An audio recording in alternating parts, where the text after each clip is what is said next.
Tokyo Tower Boeing Alpha Sierra 747 at runway 22 ready for takeoff departure to the east. Boeing Alpha Sierra 747.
Boeing 747 continue for east departure. I will contact you next when you leave my airspace. Japan Air 4904 cleared to land runway 34 left. Follow the aircraft on final. Wind 277 at 8. Boeing 747, you are leaving my airspace. Frequency change approved. Tokyo Tower Boeing Alpha Sierra 747 continue for east departure. Tokyo Tower Boeing Alpha Sierra 747 frequency change. Tokyo Center Boeing Alpha Sierra 747 is type Boeing B748 4 miles southwest of Tokyo. Request flight following. Boeing Alpha Sierra 747 Tokyo Center. Squawk 0352.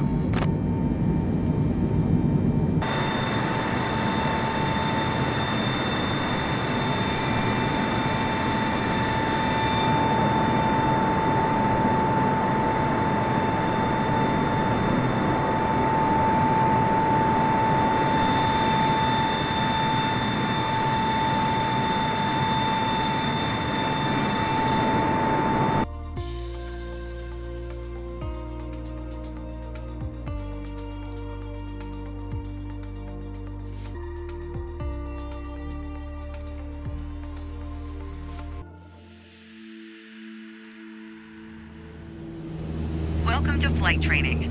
I'm your instructor, Captain Molina, but you can just call me Jess.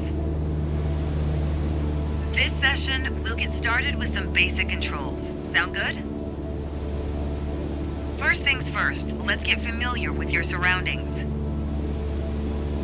Don't worry, I've got the stick while you get your bearings. Out your side windows, you can see we have great visibility over Sedona today. This is Red Rock territory. Beautiful, isn't it?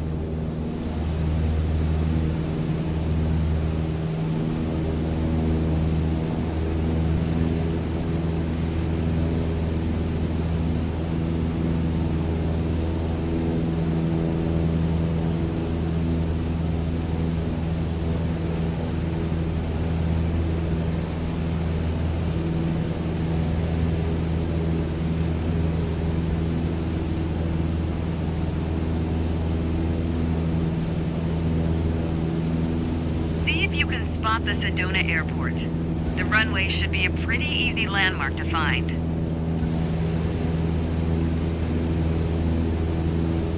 There you go. Visual confirmation on the airport. Now that we're oriented, it's your turn. Time to fly this bird. The first control on our training list is the yoke. I still remember my first instructor saying the yoke is like a steering wheel. Almost. Sure, you can turn, but you can also pitch. For starters, it controls the ailerons. And the ailerons, they allow the plane to roll and bank into turns.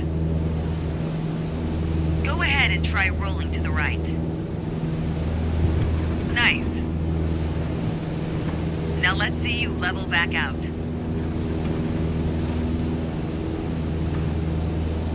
Good.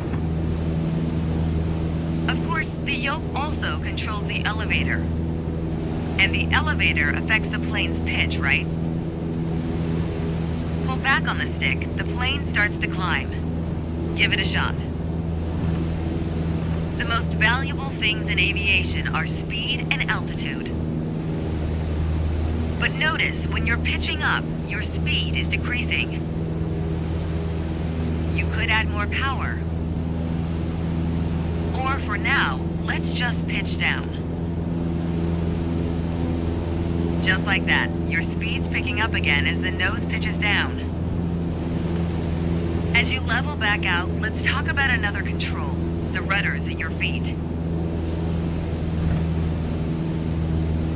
Rudder pedals control the aircraft's side-to-side movement, also known as yaw. On the ground, those pedals are going to steer the plane left or right. Up here, they properly align us during turns. Try them out and watch the plane's nose skew to either side. Simple enough, right? Before we go on, let's bring the plane back to straight-up flight. Make sure your dashboard is aligned 3 to 4 inches below the horizon for a cruise attitude. Okay, the last thing we're gonna cover now is the throttle. If you have the need for speed, then the throttle's for you. Full control over the power output of the engine. Let's see what happens when you cut all the power. Surprise, surprise, our altitude is decreasing. This might be a good time for a piloting PSA. Always keep an eye on your surroundings, because nobody likes a low-flying duck. All right, let's go ahead and throttle back up.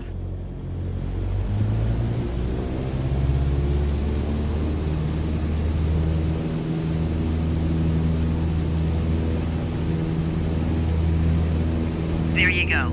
Speed is increasing, and as long as we maintain the same attitude, our altitude will keep climbing too. You're really getting the hang of your controls. Before long, you won't even need a co-pilot. Until then, if you want help with the radio or checklists or simply flying the plane, I'll be here. You can pass me the controls when you're ready to finish your session, or keep flying. It is a great day after all.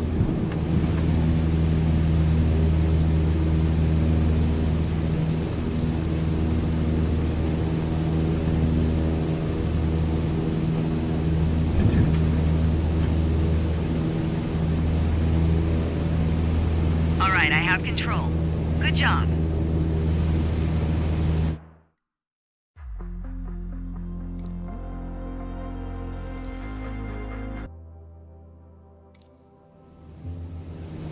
Today we're talking about attitudes of flight, how your plane is oriented relative to the horizon. If you look outside, you can see the cockpit is just about 4 inches below the horizon line. We're flying straight with a decent rate of speed. This is the cruise attitude. Let's see how it reads on your instruments.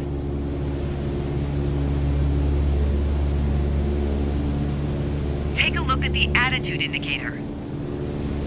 As the name implies, it shows your current attitude.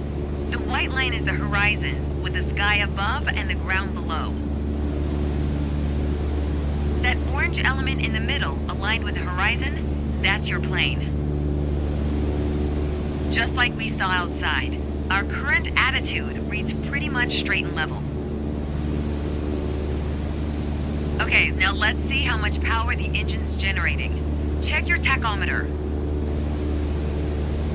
Looks like we're pushing around 2,300 revolutions per minute. Combined, attitude and engine RPMs translate to aircraft performance. Which leads us to your airspeed indicator. Now, last but not least, check your altimeter. To figure out your altitude, you always want to read the small needle first. That's how many thousands of feet up you are. Then on to the big needle for the hundreds. With our current attitude and power output, we're holding a speed of 90 knots and a stable altitude of 6,000 feet. But that's about to change. Take the stick when you're ready. Pull back slightly on the yoke to raise the nose just above the horizon line. About 2 inches. Make sure you don't pitch up too much, or the angle will be too steep to create lift. And without enough lift, we'll stall. Alright, go full throttle and start climbing.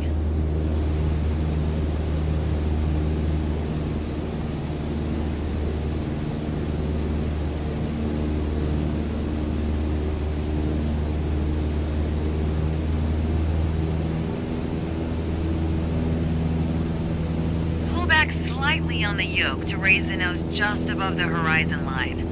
About 2 inches. Welcome to the climb attitude. See how it shows up on your attitude indicator and tachometer?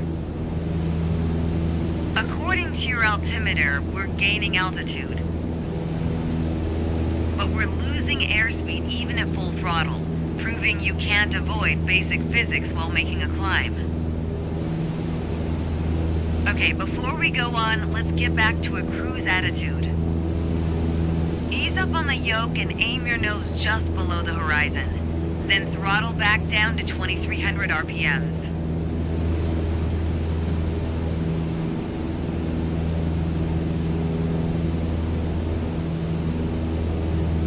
Nice job.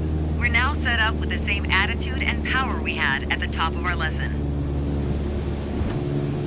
Next up is the descent attitude. Start by reducing your RPMs to 1,800. Then drop the plane's nose a bit further below the horizon.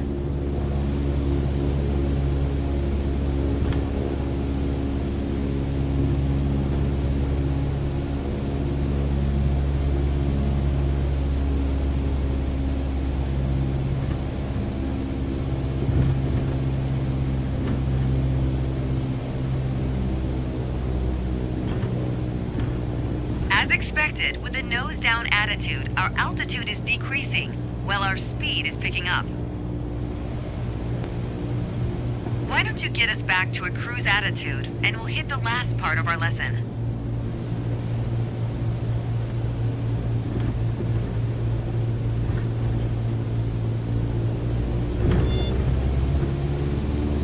There we go. Now that we know how to cruise, climb, and descend, let's talk about the turn attitude. Gently pull the yoke left or right to start rolling the plane. If you take a look outside, you can see how our attitude's changed, but you can also check your instruments for the details. As a general rule, you always want to keep your turns under 30 degrees. At the top of your attitude indicator, there's a series of notches representing 10 degrees each. Use them to control your roll. Notice the more you turn, the more you need to pull back on the yoke to maintain altitude. When you're rolling out, you'll need to do the opposite. Roll and push at the same time. The more you know about the main attitudes of flight, the closer you get to that pilot state of mind. So keep practicing. And whenever you're done, pass me the controls.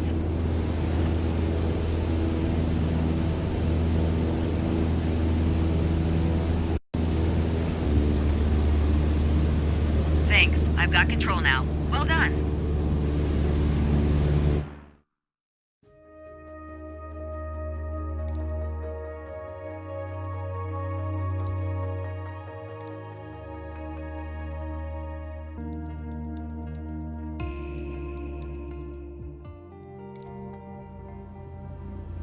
There's an old saying I like. A mile of road will take you a mile. A mile of runway will take you anywhere. Taking off isn't hard, but there are a few key points to remember. First, we always take off into the wind, which won't be an issue on a calm day like today. Second, before we enter a runway, we always make sure it's clear. Everything looks good, no cross traffic. Go ahead and taxi into position. The rudder pedals should make steering the plane pretty easy.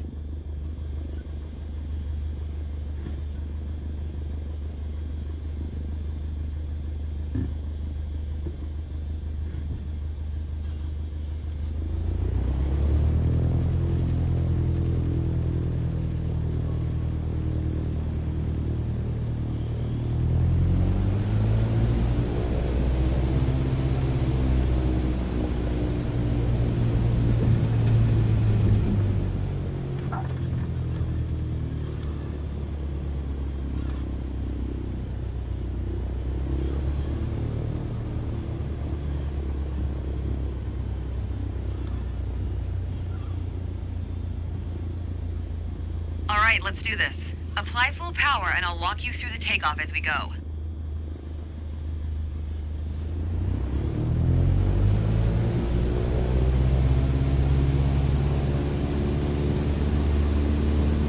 Use your rudders to stay on the center line and keep pushing power until you reach 55 knots.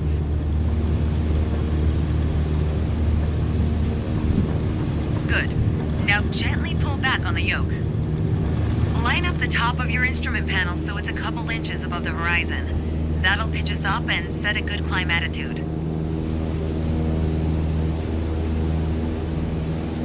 And we're airborne. Focus on flying straight.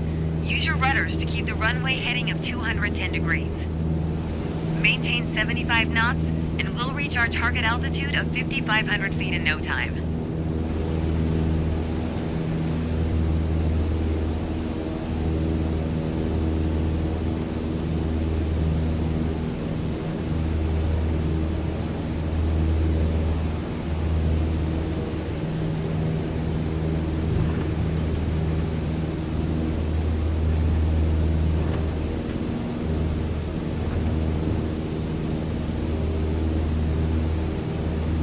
Ah, 5,500 feet. A nice, safe altitude for part 2 of our lesson.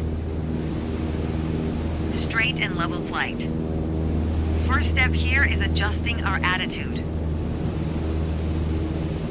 We're in a cruise attitude, pushing max power. To stay level at our target altitude, let's start by easing the throttle back to 1,800 RPMs.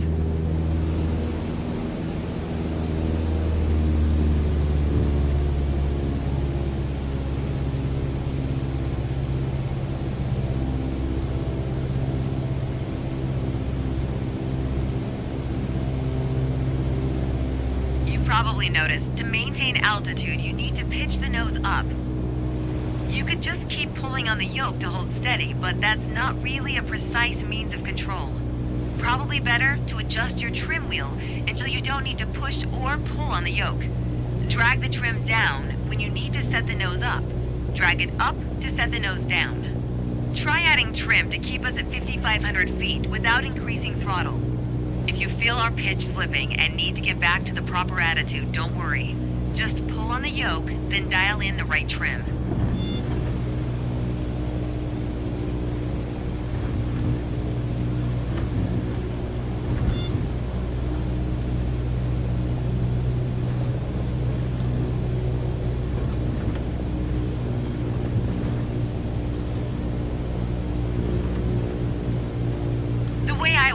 When you adjust the trim, you make rough changes at first to remove pressure on the yoke, then small adjustments to find the perfect setting to keep your desired attitude.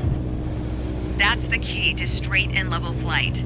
It saves you from constantly pushing or pulling on the yoke. And that gives you more time to enjoy the ride. If you want more practice using the trim, go for it. Whenever you're ready to pass the controls, I'll be here.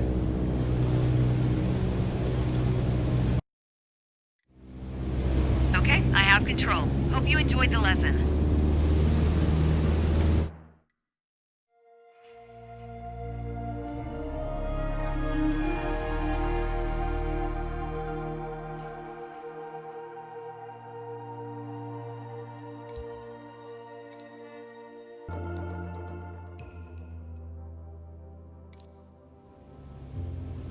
My first instructor used to say the best part of flying is landing in one piece.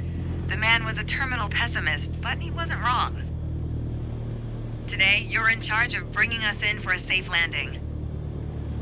We've got clearance for a straight-in approach, so we don't have to complete the standard traffic pattern. And I've already set us up in landing configuration at 65 knots with 10 degrees of flaps and idle power.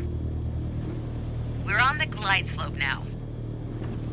Maintain speed around 65 knots. Change your pitch if you need to, and keep your aim point on the runway number. When you're targeting the runway number, you want to keep it steady in your sights. If it looks like the number's moving up in your windscreen, you're coming in low.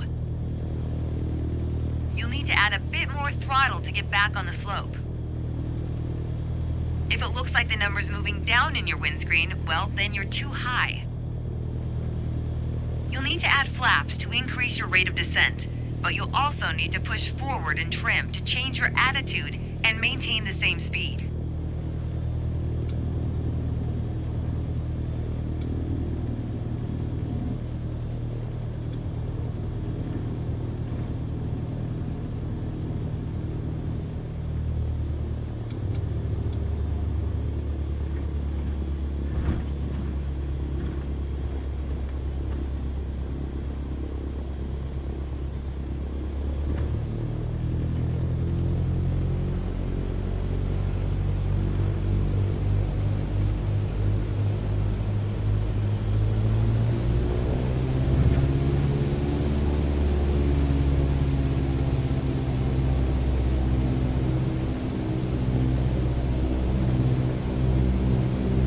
Aim point on the runway threshold. When you're 10 feet above the runway, it's time to flare. Once we pass the threshold, shift your aim point to the end of the runway. Then, pull back slightly on the yoke to aim the nose just above it.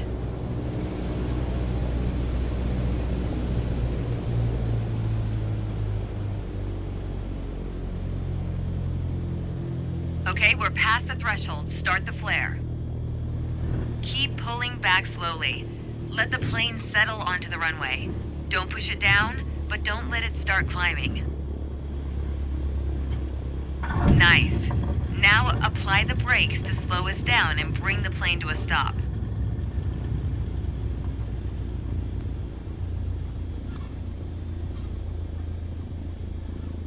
Great job. As they say, any landing you can walk away from is a good landing. But if you can use the plane the next day, it's outstanding. Landings can be hard, even for seasoned pilots. Trust me, don't hesitate to practice. After all, that's what we're here for, right?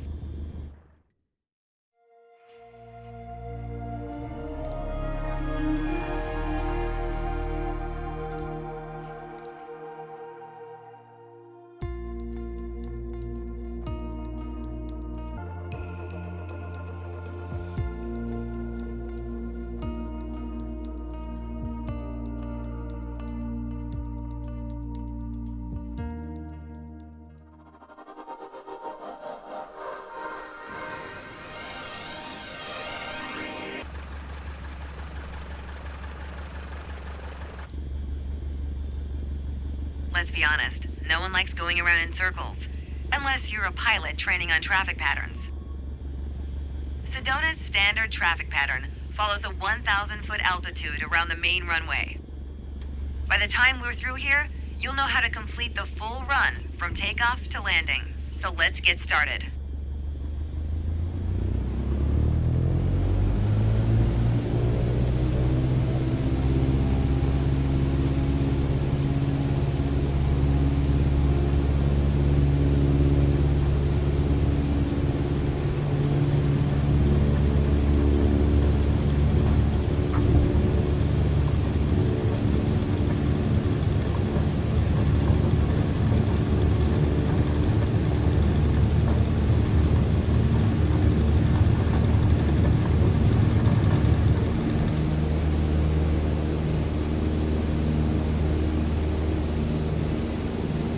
When we're up, keep us aligned with the runway and climb to 5,400 feet.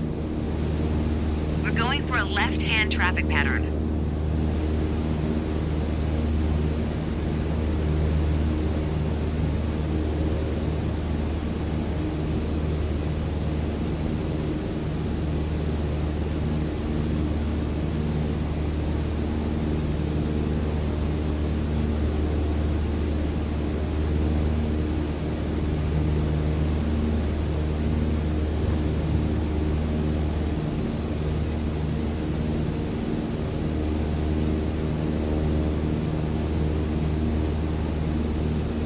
Once we reach altitude, you're gonna start turning left 90 degrees toward a 122-degree heading.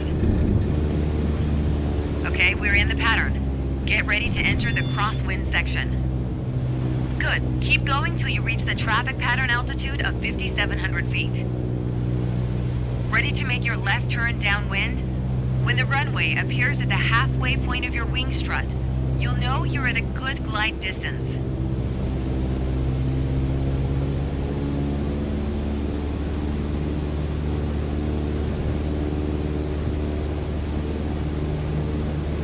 We've got the wind at our back now. We're on the right track.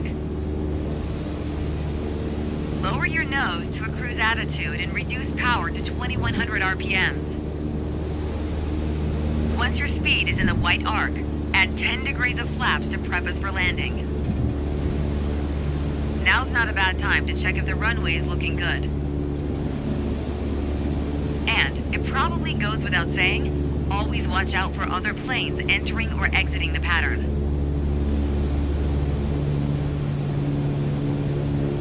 We're gonna fly past the end of the runway here. Keep going until you see it at a 45-degree angle behind you. That's your cue to turn left again, onto the base leg.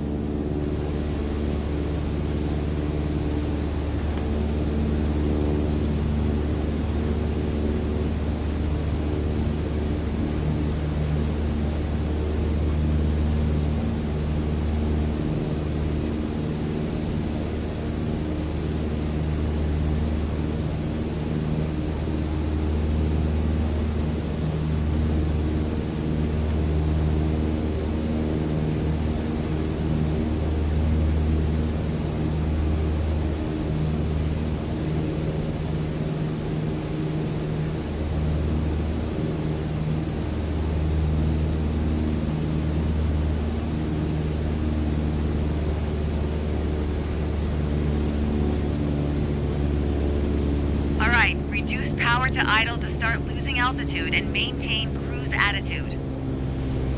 Keep an eye on the runway as we get ready for our final turn. That'll also keep our speed around 65 knots.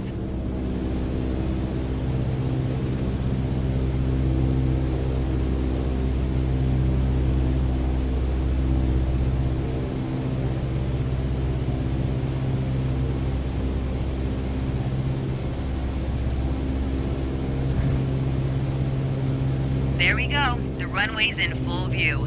Make sure to keep the plane centered on approach. If you're too high, add flaps. Too low, add power to maintain the glide path.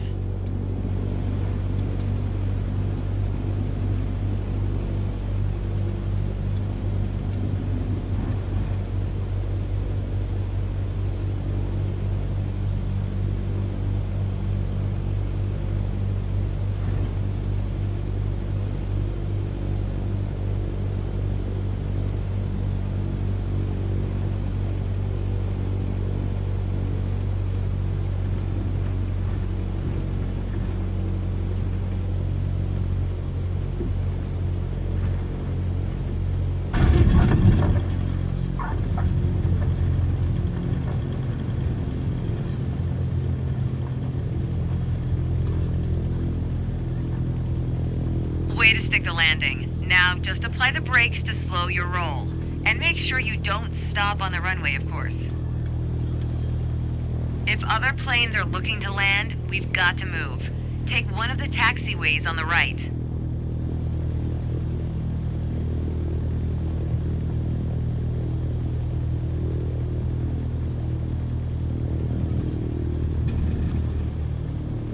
Good job. As an old instructor said to me, not only did you not die, you're really learning to fly.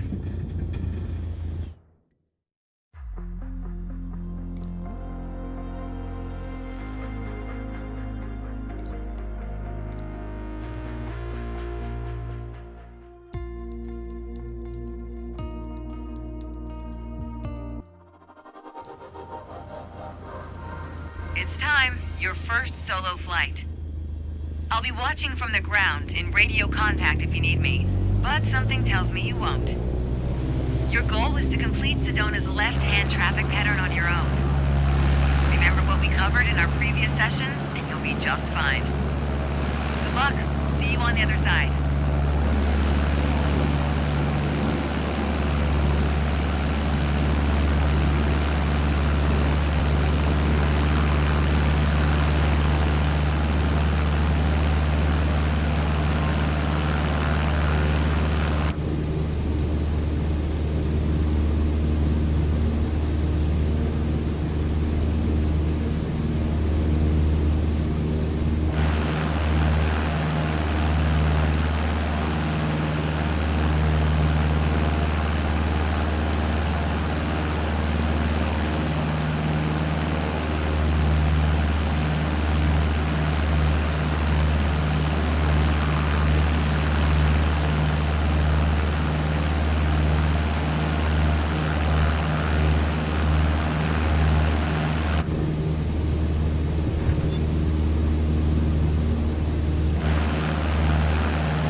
Great job. There's always room for improvement, that's life, right?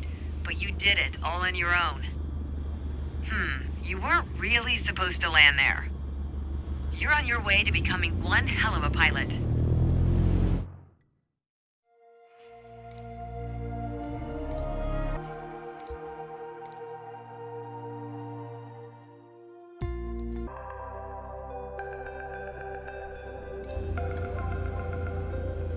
I've always said, flying is freeing.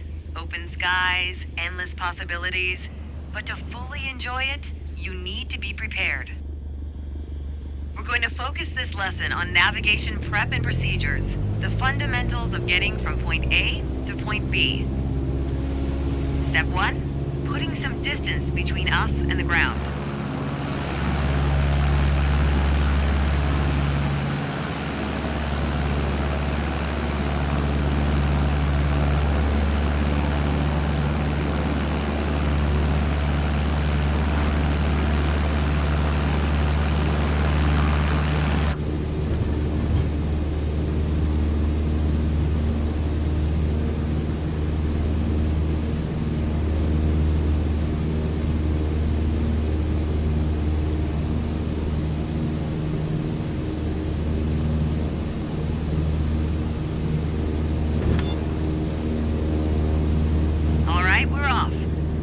Keep climbing around the airport till we reach 5,800 feet.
Without saying, but good navigation starts with good departure prep. Let's set up the aircraft for the first leg of your trip. Attitude? Check. Now for your heading. When you need to set and maintain a heading, you'll want to rely on your heading indicator. Compasses are prone to errors, especially during turns or while accelerating or decelerating. Go ahead and position your plane above the airport.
One last bit of departure prep.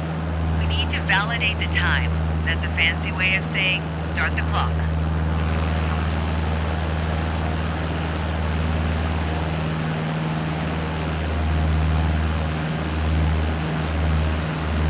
On the nav log, you can see our next waypoint, Munns Park, is at a 41-degree heading about 5 minutes away. Navigating is basically flying a given heading for a given amount of time. Sometimes you deviate, but if if you track the time flown from your last known position, you'll always have at least a range for your current position.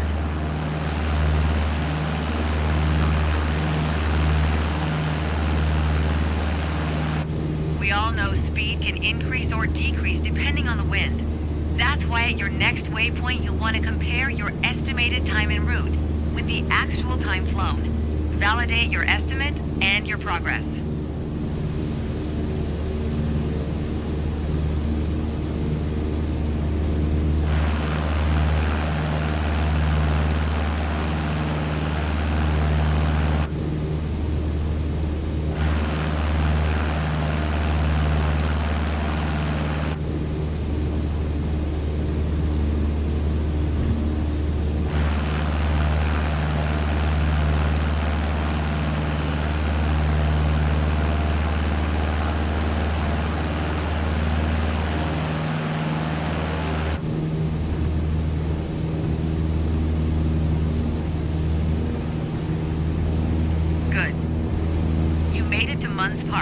According to the nav log, we've got one more stop, Flagstaff Pulliam Airport. An easier way to navigate is to follow identifiable landmarks like highways. And just so happens, we have one below us.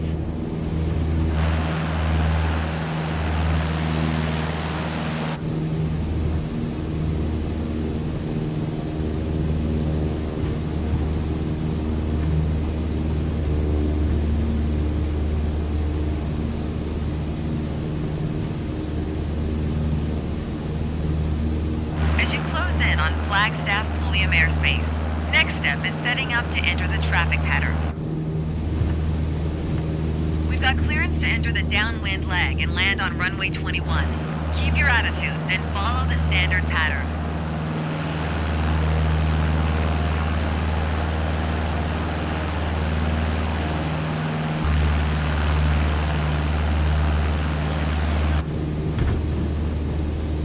Lower your nose to a cruise attitude and reduce your power.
Power should be at idle now, so you're losing altitude while maintaining cruise attitude.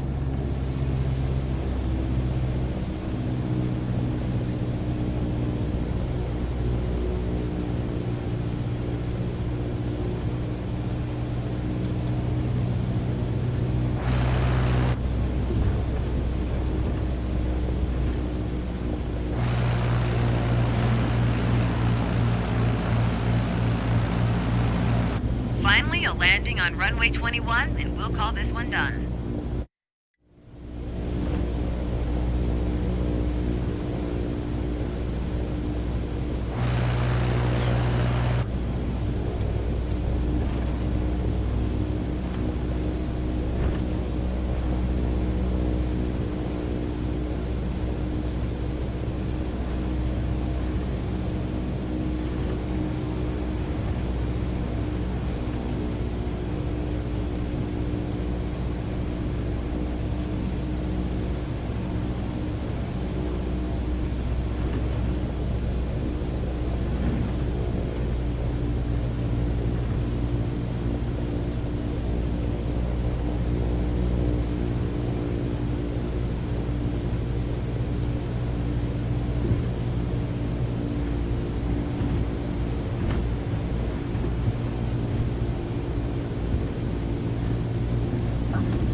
VFR flight in the books. Not bad. Not bad at all.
Kennedy Tower Boeing Alpha Sierra, 747 at runway tree 1 left ready for takeoff departure to the east.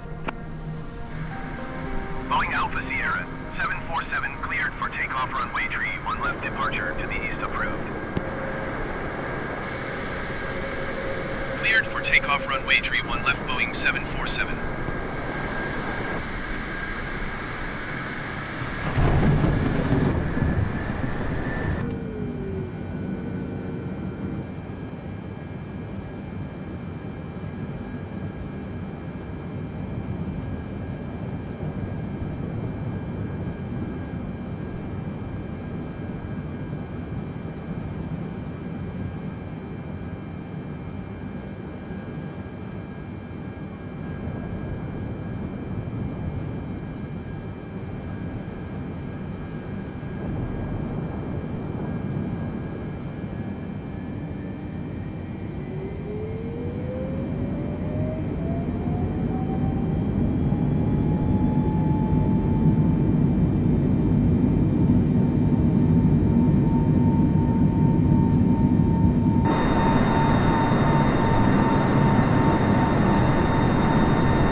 Alpha Sierra, 747 frequency change.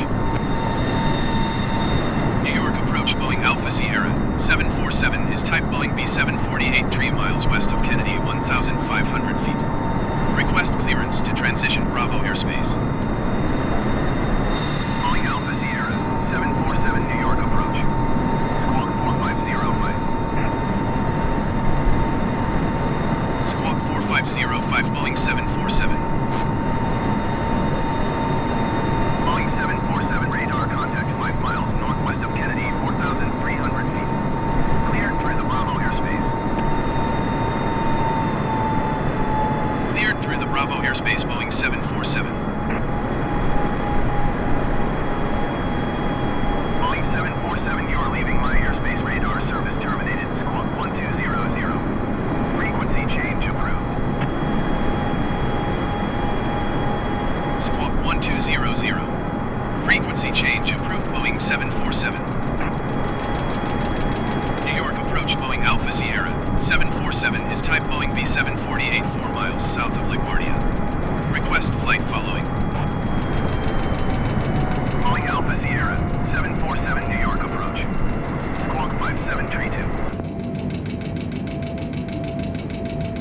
Squawk 57 Tree 2 Boeing 747.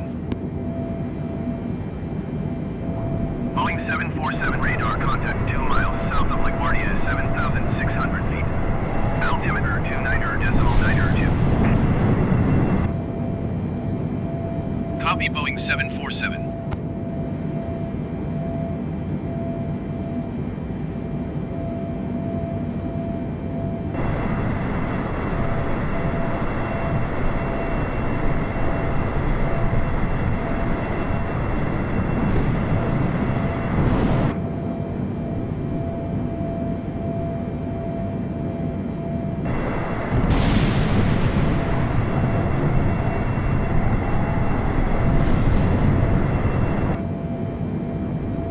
Boeing 747 contact New York Center on 121.125.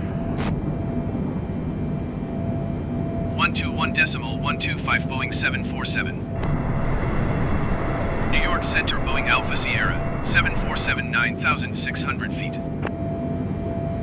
Boeing Alpha Sierra 747 New York Center, continue as planned.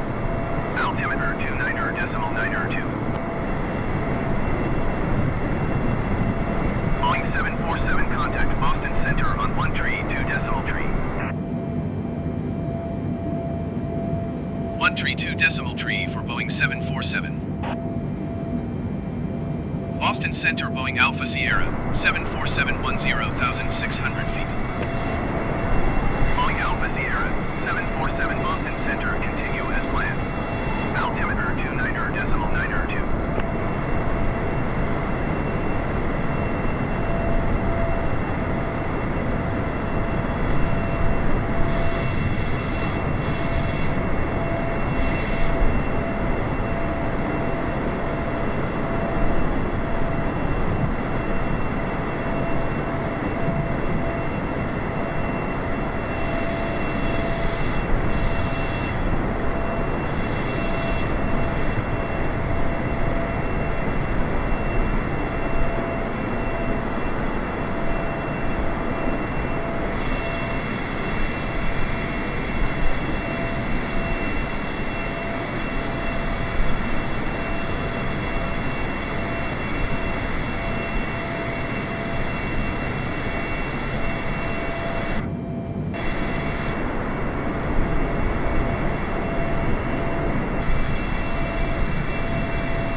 Gander Center Boeing Alpha Sierra 747 is type Boeing B748. Request flight following. Boeing Alpha Sierra 747 Gander Center. Squawk 6463. Squawk 646 Boeing 747. Boeing 747 radar contact 9,200 feet. Altimeter 29.902. Copy Boeing 747. Kennedy Tower Boeing Alpha Sierra 747 ready for west departure at runway 31 left. Boeing Alpha Sierra 747 cleared for takeoff, runway 31 left west departure approved. Cleared for takeoff runway 31 left Boeing 747.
Alpha Sierra, 747 frequency change.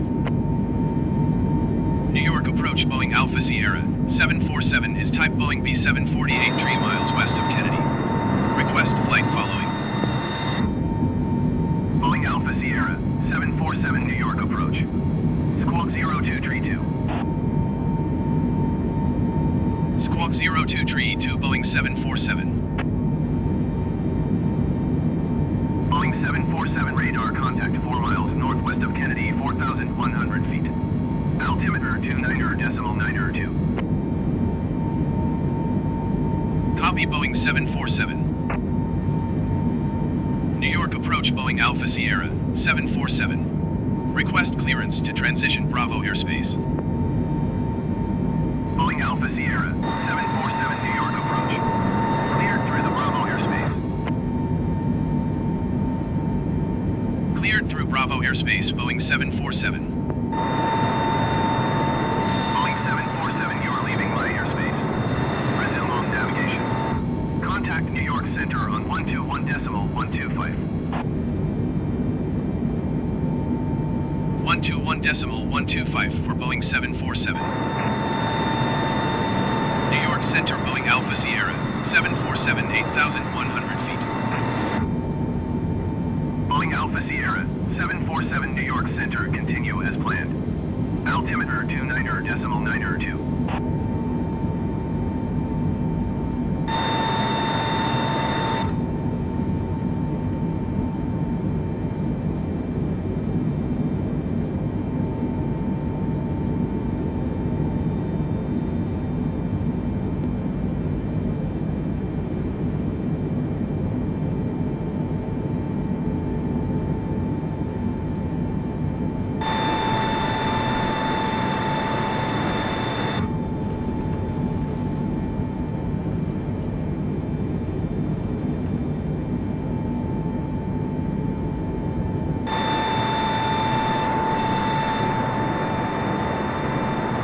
Boeing 747 contact approach on 119.5.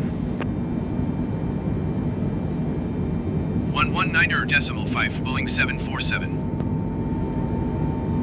Approach Boeing Alpha Sierra, 747 10,400 feet.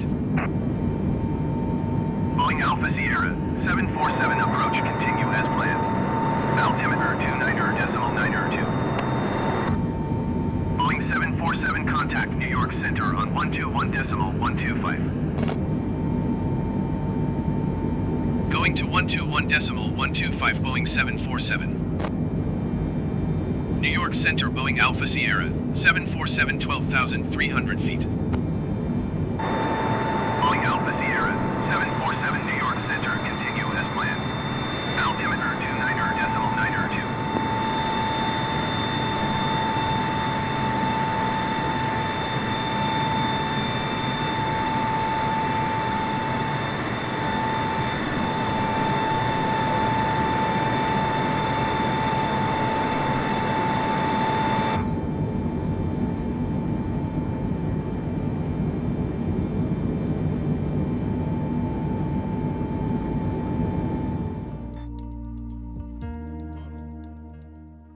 Heathrow Tower Cessna Alpha Sierra X-Ray Golf Sierra ready at runway 27 right east departure. Cessna Alpha Sierra X-Ray Golf Sierra cleared for takeoff runway 27 right departure to the east approved. Cleared for takeoff runway 27 right Cessna X-Ray Golf Sierra.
X-ray Golf Sierra, continue for east departure. I will contact you next when you leave my airspace.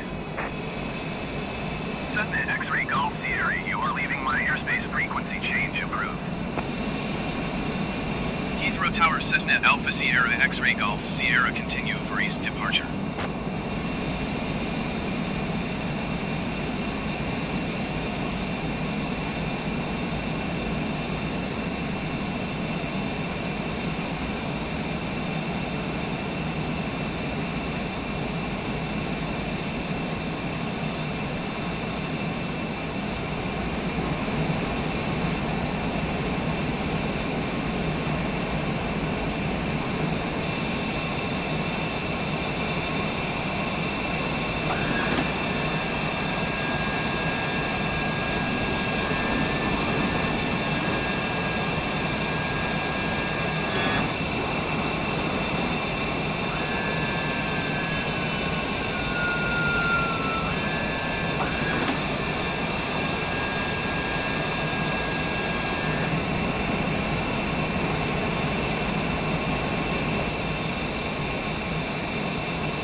Amsterdam Center Cessna Alpha Sierra X-Ray Golf Sierra is type Cessna C700 4 miles northwest of Echo Hotel Bravo Uniform. Request flight following. Cessna Alpha Sierra X-Ray Golf Sierra Amsterdam Center. Squawk 7567. Squawk 7567 Cessna X-Ray Golf Sierra.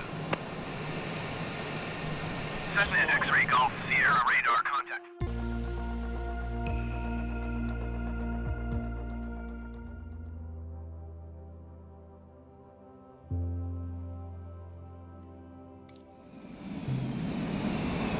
Skip Hall approach Cessna Alpha Sierra X-Ray Golf Sierra. Request clearance to transition Charlie airspace. Cessna Alpha Sierra X-Ray Golf Sierra Skip Hall approach. Cleared through the Charlie airspace. Cleared through Charlie airspace Cessna X-Ray Golf Sierra. Skip Hall Tower Cessna Alpha Sierra X-Ray Golf Sierra is 3 miles east with Quebec to land. Stall. Cessna Alpha Sierra X-Ray Golf Sierra Skip Hall Tower. Make straight in runway 27. Altimeter 29er decimal 9er to wind 270 at 17. Cessna X-Ray Golf Sierra cleared to land runway 27. Follow the Cessna C700 on final.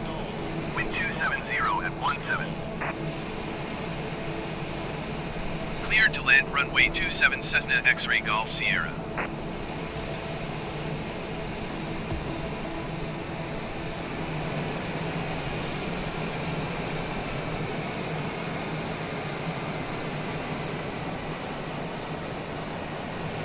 $500.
Cessna X-Ray Golf Sierra turn next taxiway.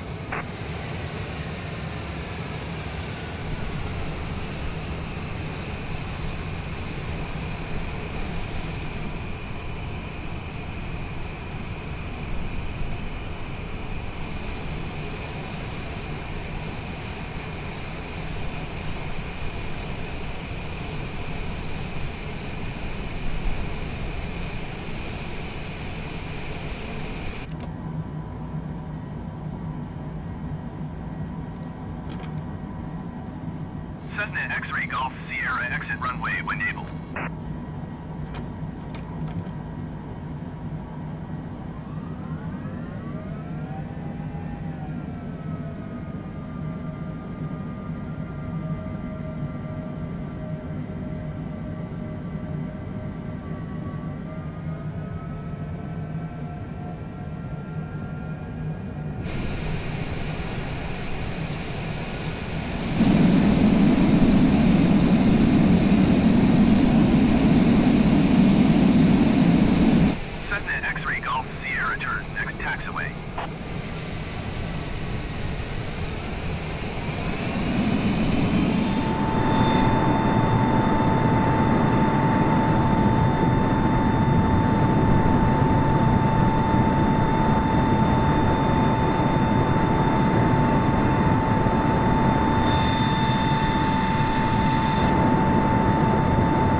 747, continue for east departure.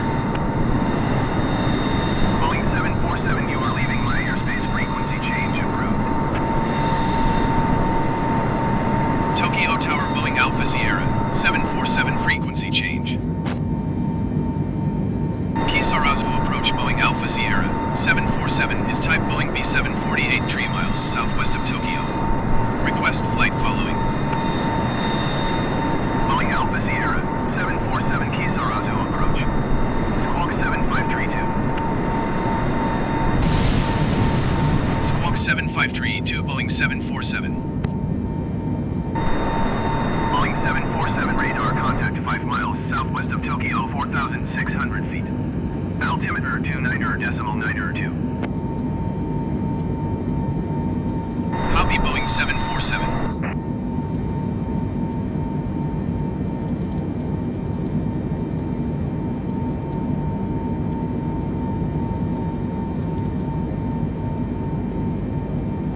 Boeing 747 contact Tokyo Center on 134.15. 134.15, Boeing 747. Tokyo Center, Boeing Alpha Sierra, 747, 7,800 feet. Boeing Alpha Sierra, 747 Tokyo Center, continue as planned.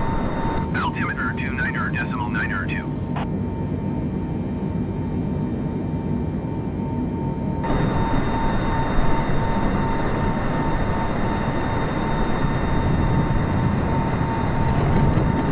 Boeing 747 contact at Tsuji approach on 123.8.